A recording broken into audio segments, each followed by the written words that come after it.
All right, welcome everyone to the Loans Can Be Fun podcast. Don't know what episode we're on, but doesn't much matter. Yeah, we all just talk about stuff. We are joined again today by the wonderful Scott Nelson. Howdy. You guys, this is exciting stuff because he's a super genius. Yes, so, it's like official. It should be on his business card. Exactly. Compliance will never approve it. Super genius. I know. I was told in our mortgage stuff that we could not put like the best or anything like that. Yeah, so I was like, no superlatives. Whatever. Yeah, it's in the contract. Subjective. Anyway. Even if it's proven that you are? No. Anyway. Even if I have a certificate from my mom? Now, Wile E. Coyote had that super genius on his, but oh, man, I don't know if I'd compare myself to that guy. So anyway. Okay, so we're going to talk to Scott today, and we kind of wanted to ask Scott questions about Social Security. What I'm finding is as we're asking these questions, I don't actually know a lot of what Scott knows, and that's why we do this, right? Because there's a lot of information that's not right. And we like to pretend we know what's going on. Yeah, and so we nod a lot and go, totally. Yeah. But sure. So anyway, we want Scott to kind of tell us about Social Security, if he thinks it's going to be there, all the things we worry about. So can you kind of give us just a summary of what it is, what you think is going to happen to it, and then we'll kind of go into it. I'm sure it's a million-dollar question, interject. right? I know, we'll talk. Careful what you ask for. So, a couple things about me. I do know what I'm talking about, and I've passed tests to prove it. We should introduce you. It's all good. Even though you've been on a couple other podcasts. I appreciate it, but no, as a financial advisor, I have some designations besides, one of which is a retirement income certified professional. And that's professional. how we met. Correct. I also have my National Social Security Advisor designation, which the SEC doesn't recognize, but I had to sit through 2 days of classes and take a test. That sounds fun. So Social Security was the linchpin of FDR's New Deal, right? Yep. Back in 1935. The fact that he remembers the dates just amazes me. Test. Study. He had to study for the test. I remember the New Deal because they did a lot of like parks and had people working. It was a big thing, right? Yes. America was just coming out. And I knew a song from the elementary school about New Deal, New Deal. Anyway, we'll do that later. No, I mean, in the time, America was just coming out of the Great Depression. Horrible economic period. The Social Security program was designed and passed as a very financially solid social safety net. In fact, if you look on your pay stub, you may see something on there that says something like OASDI, Yep. Old Age Security and Disability Insurance. Oh, is that what that stands for? I never knew what that stood for. I'm like, they're going to take it anyway. Stuff you didn't know. Whether or not I know what that is, they're still going to take it. We learned something. And so when Social Security was implemented, here you go. Here's your test. How many workers were paying into the system for each recipient in 1935? 2. 17. For each recipient? There were 40. Did you see his face? No. There were 42 workers paying in for each recipient. Okay. I was close. Okay. That means I win. I was being sarcastic, but... Well, you're closer to right for what it is today, but we'll come to that in a minute. Okay, so there were 42 people paying in for each recipient. Okay, next question. How old did a person need to be in 1935 in order to first claim Social Security benefits? 45. Oh, I'm 50. Whoa. I'm going to go 50 then. No. 27. It was actually 65. You know what? Now that you say that, early that was like the was retirement. new. That was what people considered to be retirement. Like when my parents were growing up, like 65 was. 65 was it. Okay, Medicare so that makes sense. Came in then as well. That got passed later in 1965. But, on March 11th. I'm just kidding. Well, I forget, but it was Lyndon B. Johnson, so it was after Nick. Yeah. Anyway, so there were 42 people paying in. You had to be 65 years old to claim. What was the average life expectancy for Americans in 1935? 70. Good guess, but high. 70. Oh, high. 68. High. Really? 62? 62. Okay. So they're like, you're going to die. Well, well. Most of you are going to die. So Right. So, I mean, in that era, it made sense. Like you worked until you were dead or you couldn't any longer. And if you couldn't, then Social Security, they figured 65 was the thing. And they didn't figure that even half of Americans would live long enough to claim. and now everybody, that's like their Now- retirement plan. True, it's morphed. But then let's think about it one more step. If you lived to be 65 and you got on claim in 1935, how long was the average person collecting those checks before they tipped over dead? 6 A months. year. Good guess. 2 years. Okay. 2 years. Does that sound like a solid program? In that scenario, sure. Totally. Yeah, it was a great program. Great And program. It just was so a you guys know, I'm social going to live safety net. forever. Good to probably know. will. That helps us plan. All right. Absolutely. Yeah. Like And your for toast. anybody that ever comes in, I'm going to tell you, if you could tell me exactly when you're going to tip over You could dead, plan it for helps it. the math a lot, right? Right. Absolutely. Okay. Your job's going to change a whole bunch when they figure out how to stop aging. Yes. Yeah. Well, but people are just going to have to work for longer because I think you'd be bored anyway if you were in good health and. Well, you got to just do sit- something, right? Yeah. Okay, so if we fast forward to today, what would you guess is the ratio of workers to recipients? 3 to 1. today? 3 to 1. 2 to 1. 2.9, so Trevor gets it. All right. Okay, but right now we have this phenomenon. So if we look at the demographics of America, this started happening with the Henry Ford generation. Tom Brokaw renamed them later. These are the guys that fought in World War II, you know, and the Rosie the Riveter, you know, World No, War I II don't know. generation. don't- You've seen the posters. I have not seen Rosie the Riveter, no, but. That girl that's like this. Oh, is that who? sure. I didn't know That's that was her Rosie name. the- I actually have a shirt like that that We- has we- a loan officer doing. We got to catch you up. I know, for apparently. sure. I have You a think shirt I'm with here? her on it, but it's about loan officers. So, Uncultured, pink-haired lady. I know. We got to catch you what's up. your favorite cartoon? All right. So we have a phenomenon right now because right now we have a generation known as the Millennial, or, well, I guess it's gone. before the millennials Are you talking the boomers? The boomers. Yeah. Okay. My parents are Boomers. both boomers. Yeah. I happened to fall into that barely. I caught the tail end. What's the years for the boomers? So that's 1946 to 1964. So my parents aren't boomers. They're 40. They were born in 41. Yeah, so they're going to be the silent generation is technically the cohort they belong That to. doesn't apply to my mom. I'm just telling you what they're called generally, okay? I love her dearly. Okay. So if you look at demographic charts, you know, and the populations that are within them, the baby boomer generation was the result of The war. World War II veterans and Korean War veterans coming home from war and doing something at a rate that had never been done before, right? Right. And so all of a sudden, here's this Tons baby of boom babies. generation who's changed everything in every stage of their lives. Mm-hmm. More schools were built. Lee Iacocca made money on the baby boomers twice. First with the Ford Mustang, and then later at Chrysler with the minivan. Interesting. Yeah. Disposable diapers as the baby boomers became parents and so on, right? It just kind of Yeah.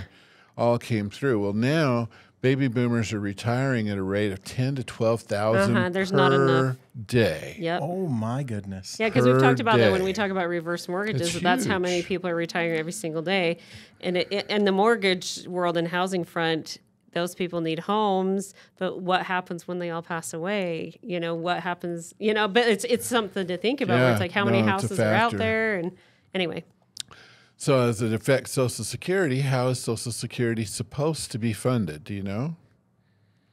From Was it a those bond? three You're workers? self-employed, which means you get to pay the whole thing, not just Right. half, right? we're not technically self-employed. We're getting. Oh, you're W-2? They don't let us. They don't let us do that anymore. When I first started in mortgages, well, we so were. on the plus side, that means that your employer is paying half they're paying of your half of FICA it. tax, right? But then I can't write a lot of stuff off. So yeah, whatever.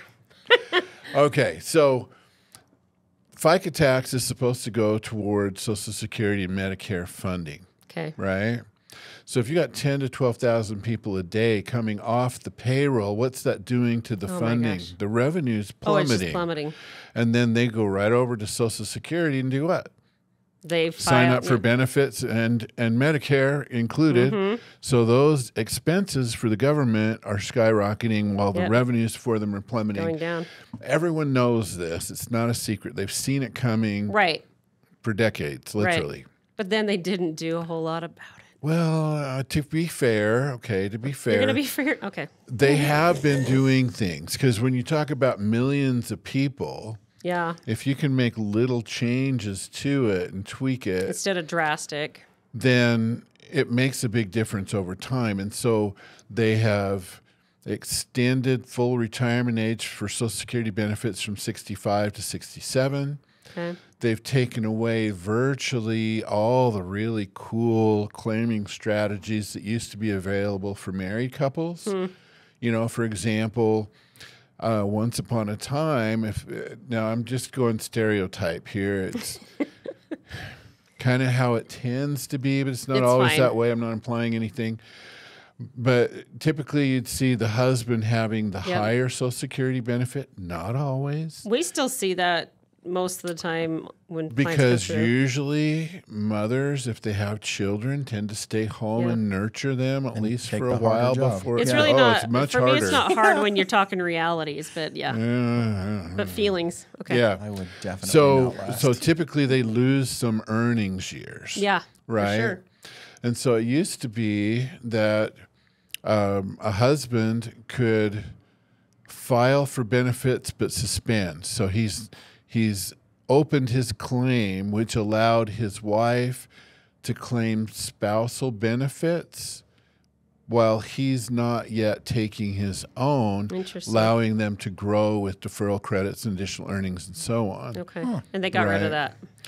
Well, it's still there, but both members of the couple have to have reached full Social Security age in order to do that. And so effectively, it's wiped out 98% of the really creative claiming strategies that used to exist.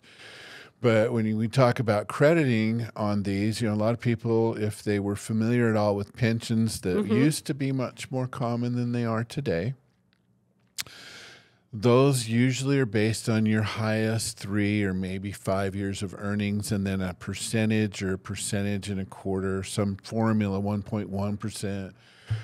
Of your highest 3 years for each year of service, kind of a calculation. Social Security is not that way. It's based on your highest 35 years of earnings, right? Okay. And so, like currently, that's how it's always been. Yeah. Okay. Now there are a couple of bend points in there, they call them, where they give inflation adjusted calculations to kind of bring it up to date, as it were.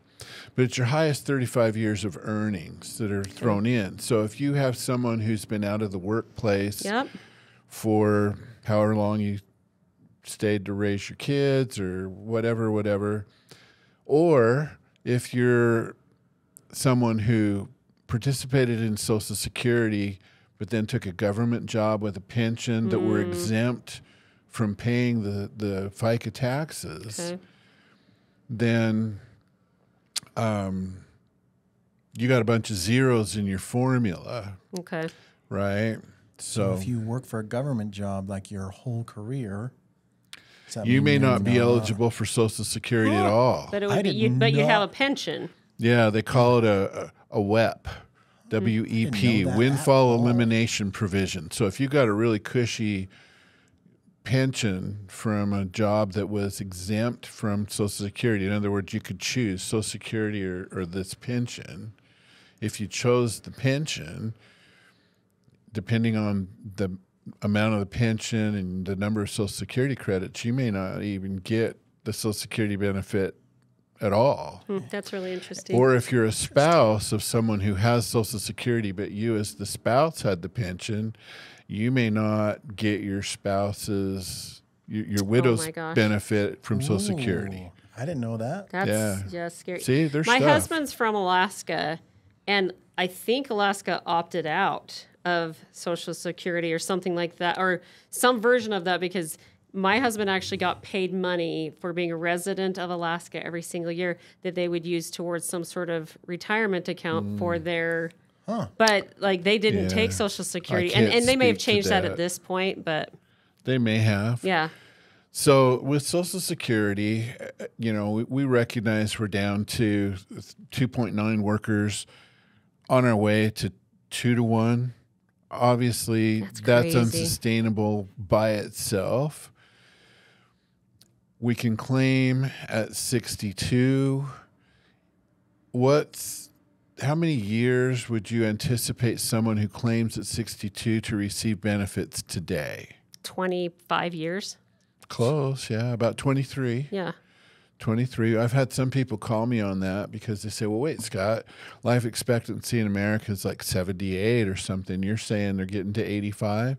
Yeah, because if we talk life expectancy on the whole, you're taking into account, you know, infant mortality, you know, teenage and early 20 stupidity, other things along the way. But if you make it to age 62, the probability is you're going to last to 85 on average. Yep. Obviously, some longer, some shorter, but on average. So 23 years worth of benefits. So clearly there's an issue. The Social Security actually has a board of trustees, and they're charged with maintaining a sound program. Now, if Congress does nothing, the board, then they're good at that, right? I was going to say, I didn't want to get political, but I can blame both parties. I'm equal opportunity. They're not doing anything with it. So if they do 100%. nothing, the board of trustees have a fail-safe plan.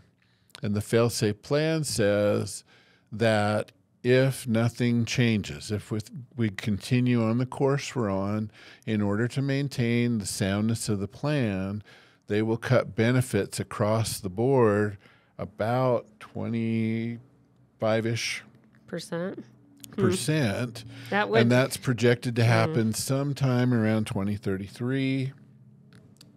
They put out a report every year, and you can look it up, and it varies. It kind of depends on how things have gone. And well, I look at just even like the government shutdown and things like that. They can't even like figure out how to fund it tomorrow, Right. you know, but they just keep kicking the can down the road. I just feel like they need some long-term solutions. I mean, I'm obviously not there, and I don't know all the ins and outs of that, but it's going to come a-calling if they don't. Yeah, well, I mean, we're seeing it today. We're seeing the U.S. credit rating has been downgraded by a couple of different rating agencies. What was the word they used? It was like negative outlook. Negative outlook. Yeah, well, if you think about it, in 2023, there are 4 budget categories that are projected to consume 103% of the projected revenues collected. Oh, geez. Social Security. Social Security. Medicare. Don't look at me. I'm going to say like You're in lending. military. No, didn't make the list. FHA stuff, mortgage insurance stuff. No, but the interest on the national debt. Oh, well, yeah. Right? Yeah, I watch And that ticker Medicaid. sometimes, and I'm like, holy crap. Yeah, if you want to get scared, look at the usdebtclock.org. Right, it's, Oh, yeah, that thing's spinning. Okay, so those 4 items Heaven forbid take we live in a budget. 103% of the revenue. That means we're borrowing money for everything else, including Freddie Mac, Fannie Mae, the Defense Department, Border Security, the court system, national parks. It's all paid with borrowed Everything, money. all of law enforcement, Homeland Security, FBI, CIA, it's all borrowed money. Strike a match, start over. Well, you say that, but that has serious repercussions. Oh, yeah. Right? No, I mean, absolutely.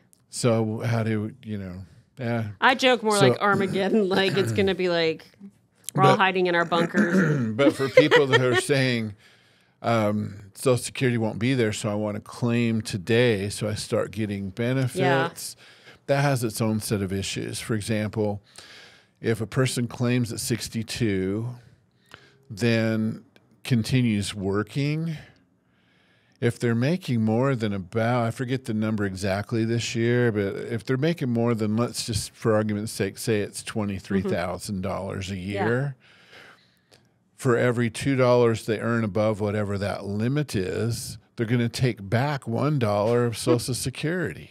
So you end up having to pay back. So into it. it kind of wipes out that as a realistic option. If you're looking at retirement planning, there's a lot of different variables that you've got to take into account.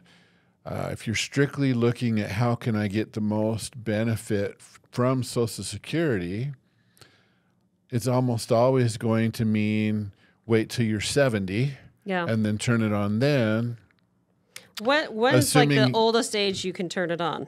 Well, I mean, you can wait forever, but you have no additional deferral credits after age 70. So there's no... So like somebody's telling me I'm going to claim at 72, and I was like... Why wait? That's what I was wondering. Why wait? Okay. If you reach your full retirement age, and that's a moving target right now, depending on your age, if you're born 1960 or later, that's 67. Okay. So let's just use that.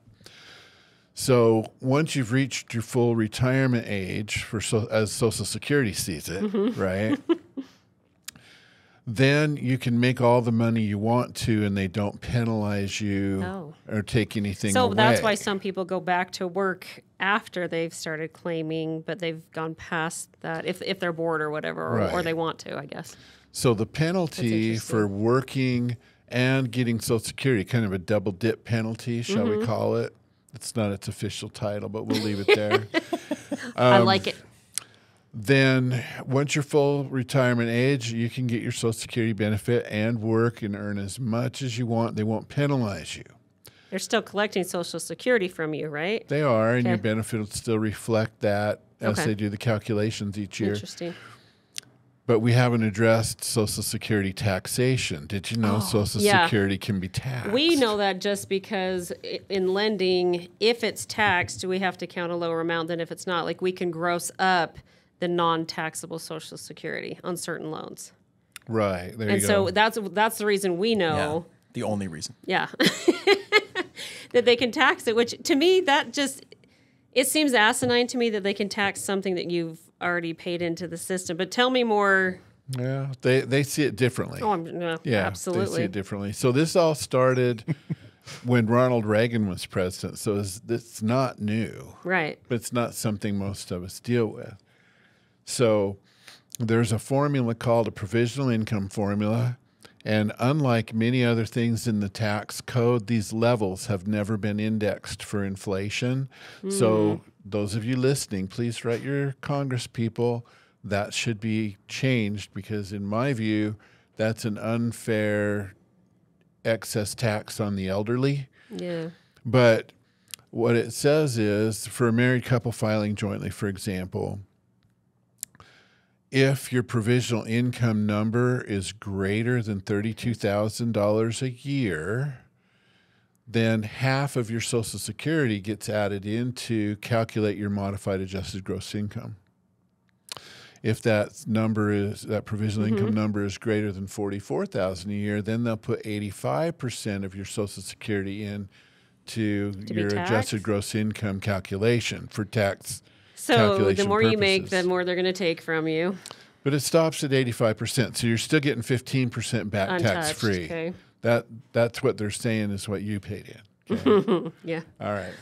So that's something that needs to take into account in That's really putting together a plan. So I guess my favorite answer on most stuff, when should I claim Social Security? It depends. When should I claim my pension? It depends. How long you planning on living? Should I? Yeah. Well, partly, but there are other variables. So the key is to find somebody that knows their stuff, that has a process and a checklist to go through. Yeah. Like Scott. Scott. To find the optimal Nelson, answer for you. Thank you. Appreciate it. So, SLN Financial. I'm just kidding. Appreciate it. Yeah, look us up. Book a free consultation. We'll help you out. I mean, I'm truly, I laugh, but I truly am planning on coming to Scott. In the mortgage world, it's been rough the last couple of years because our income has gone down a lot because of the higher rates. So I was telling, I think I said at some point, I'm like, back when I make some money, I'll come talk to you again, because it's like right now there's nothing spare. I'm doing my 401k, but there's nothing, but it's still a good thing to look at either way so that you can plan. And so I am I've talked to Scott a lot I just have to get him all my crap because I'm a slacker. Yeah, we have a checklist for A reason. clients too. we want to see all the variables, you know. Well, like we talked about in other episodes, like trusts and, you know, and wills and things like that. Like I need to bring in my trust, not all my. It's a lot of stuff I'd be bringing you, but that's the whole point. But I mean, some people aren't as complicated as my stuff with various LLCs and all that stuff. But you have to have the whole picture, because if you pull at the wrong time, you could be taxed more. And things like that. So is there truth to that if you, let's say you can retire at 62 and start pulling, but you decide to wait till you're 70, that you'll get more money per month if you wait? Yeah, so Okay, tell me about that. You could retire early, and if you've got enough income from other resources to maintain your lifestyle, yes, you can defer your Social Security until age 70 and receive deferral credits for doing so. Okay, so that's how it builds up. Is it basically because you didn't take it from 62 till whenever, then they spread that over? Well, we talk years? about the 35 years of earnings history that goes in to calculate what your benefit will be at your full retirement age. Okay, the official. That's the key number. Then if you claim sooner than that, they take money away from that benefit. That makes sense. And if you defer until age 70, they will effectively give you an 8% credit each year that you deferred. And that you don't have to wait till the anniversary. Each month you defer gets 1/12 of that deferral credit and adjust the number higher. I don't know. And then Social Security is nice because they do index it for inflation. We can argue about how accurate that is. And in my observation, the cost of living adjustment is given insufficiently and late. Yeah. And so over time, what tends to happen is people's lifestyle expenditures go up faster than their cost of living adjustment, and eventually lines cross and you've got to draw from other resources. Well, I mean, we've had that where people, you know, come to us and they're in their retirement age and they need to pull some money out because things got too expensive and they couldn't live within what they're used to. What they have been for years. Yeah, because things just got too expensive. So absolutely. Had a phone call yesterday, and I have another one when I get back to the office today that I need to address. His office in Brigham City, but he comes anywhere, and he'll talk to you on Zoom anytime. Yep. I just need to get past the point where I have to pay for daycare, and then I can start saving. You know what? And you can get daycare going. You'll have a lot of money. I know. I'm going to get a really nice ridiculous. Christmas present once those kids are in It's school like all the time. $900 a month. It's crazy. I wish I still had a spreadsheet I started when my kids were younger, and I started just plugging in Just everything. so you could tell them how much Tell they them cost how I you. spent this much, and then the file So got when I need corrupted back in the diapers day changed. of floppy disks. Yeah. Oh my gosh. But anyway, no, there are some folks that, do use reverse mortgages as a tool in retirement. And it has its place. Right, and it's not for everybody. It's a tool. Just like, some people, annuities are a tool if you like that sort of thing, or pensions. They're all so it's like the tools. overall picture that, you're going to look at and say, hey, we're missing something. There's a gap is what I'm trying to say in the plan. Yeah. And try to fill that with a good How product can we or a good tool. optimize that? Yeah. Exactly. I was trying to say gaping hole and gap, and it didn't work. So I know that a lot of this is going to apply for people when they get older or they already are older. But for the younger people that are listening Are you or talking about watching, me? or me, like if you could just have like one piece of advice for someone, that still has a long time of working left, what would be your one piece for them to start, like to make retirement easier, like a suggestion? Have a budget. Have a budget? Have a budget. Create and follow a budget. And in your budget, include a percentage of your income towards savings. Mm-hmm. You'll be amazed at what a little bit of that will do over time. On that note, my husband and I, because we don't see money the same way, we kind of set up our own discretionary account. So, That can be in your budget. Huh? That can be in your budget. Right, but so that was kind of what we did. Like any money, because my money changes monthly, right? I don't always, well, now we do because they just switched us to like level. But it was always just, if we had a busy month, I could pull more, whatever. And so, but we just set a percentage. This is what you can get, right? And we already had money being pulled out for 401k and all those things. But when you realize how much that amassed to over a couple year period, you're exactly right, where it's like 5-10% of your stuff, of your money, can grow to a lot. So would you recommend just leaving that in savings? No. Or what would you do if you could start over right now with the knowledge you have? Invest in Google. If you had a time machine, Apple. right? Well, of course, if you had a time machine. We've talked about that. But as of Invest like in right Apple. now, or like buy Bitcoin when it's like a penny. There you go. Crypto's up a little bit lately. I know. My husband's all excited. I'm like, well, have we actually gotten back to where we bought it? He's like, we're close. I'm like, cool. I'm ahead. I know that a lot of people know you would be. my age or even a little bit older don't even know where to start. Like they Well, have again, a budget. have a budget. Know where every dollar's going. Live on less than you make. That sounds simple. I wish you would have told me that sooner. Just kidding. No more spiders. Too many people don't have a budget and they live by checking their balance on their phone. Is there money in there? Oh, great. But they're not taking into account Your credit card the bill's scheduled payment that's going to come out in another couple of days. It's really not there, right? But they do it that way.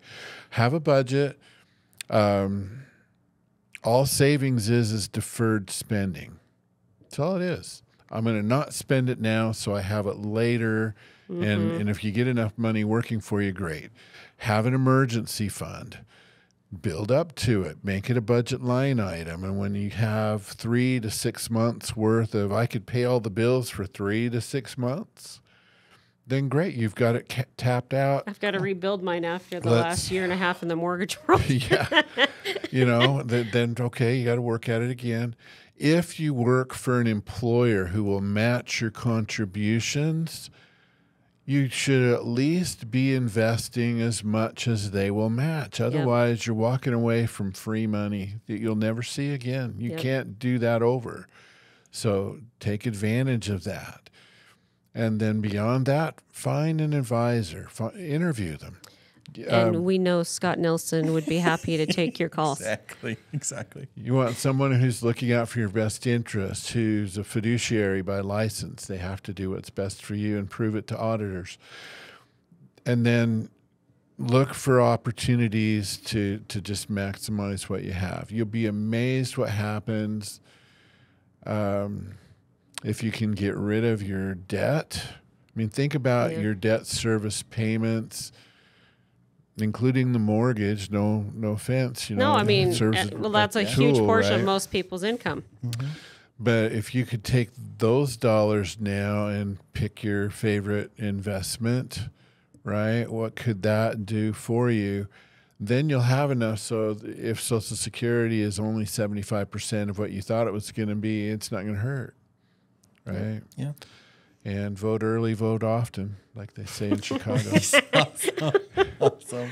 Oh my gosh, vote often. Well, thank you. I'm sure this isn't the last time you'll be joining us on our I know. podcast. Every time I talk to you, like I love it because I learn so much. And like in most things, you don't know what you don't know. Yep. Correct. And a lot of those things end up coming back to haunt you because you never learned it. So I'm excited to have you on here for our, people to learn from this because, as you see, most people don't know it. So And we're not taught financial things in school. No, sadly. But hey, we have, chemistry taught by a high school basketball coach, but it's cool. But it's just like, it's kind of like something that you just don't talk about. Yeah. No, true. I talk with my kids all the time. We're with their Halloween candy or any candy. We're like, okay, so let's talk about taxes. I'm going to take, X of your candy. And they're like, that's not fair. And I was like, I use that's that how all it works. the time. My Mommy, daughters will daddy be like, tax. Can I have a cracker? I'm like, sure. Dad tax. Yep. Yeah. Well, I think, when you've been hurt by people, you want to hurt other people. I'm just kidding. Therapy. therapy. No, but thank you so much for coming in. Yes, we always my enjoy pleasure. having you, and we will absolutely have you again. So everyone call Super. Scott Nelson or get on the website. What are you changing it? Do you know yet? Well, so far it's AskScottNelson.com. Okay. Okay. And if you change it, we'll just redirect it to that Perfect. and whatever. Yeah. So AskScottNelson.com, make an appointment with him, and he's awesome to answer your questions and very patient and not pushy. Thanks so much. Yep. Appreciate you having me. You bet.